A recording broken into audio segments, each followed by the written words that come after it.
আপন আর পর বলতে কিছুই নেই। আত্মার সম্পর্ক হচ্ছে পর সম্পর্ক। তো হ্যালো এভরিওয়ান, আসসালামু আলাইকুম। তোমরা সবাই কেমন আছো? আলহামদুলিল্লাহ ভালো আছি। তো তোমাদের সাথে শেয়ার করব আজকে একটা ডেইলি লাইফ ব্লগ। তো অনেকদিন যাবত ডেইলি লাইফ ব্লগ শেয়ার করা হয় না। তোমরা আমার ডেইলি লাইফ ব্লগগুলা খুবই পছন্দ করো।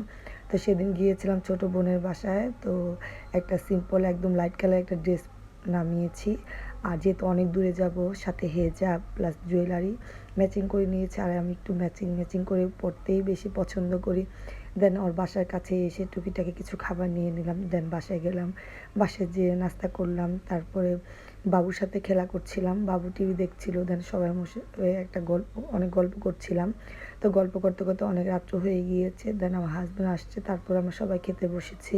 ও অনেক ধরনের খাবার আইটেম করেছিল।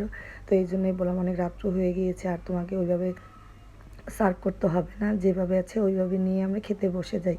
দেন তারপর খাওয়া দাওয়া করে অনেক রাত্রে ঘুমিয়ে পড়লাম। সকালে উঠে অনেক ধরনের নাস্তা এনেছিল ওর হাজব্যান্ড। তো নাস্তা করলাম সবাই একসাথে, যেহেতু একটু দেরি করে উঠেছি, শুক্রবার ছিল। দেন দুপুরে আবার একটু আম্মাকে খেলাম, আর সবাই মিলে কিন্তু আম্মাকেটা খেতে খুবই ভালো লাগে, আর যে গরম পড়েছে। দেন তারপর দুপুরে ও অনেক কিছুই রান্না করেছিল।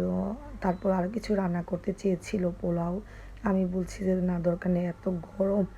দেন খাওয়া দাওয়া করে একটু রেস্ট নিয়ে চলে গিয়েছিলাম। আমাদের একটা বিশেষ কাজ ছিল, হয়তো বা এই কাজের গল্পটা আরেকদিন তোমাদের সাথে শেয়ার করব।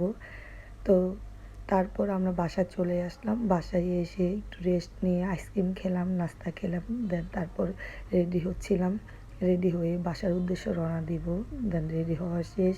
তারপর বাসার উদ্দেশ্যে রওনা দিয়ে দিলাম।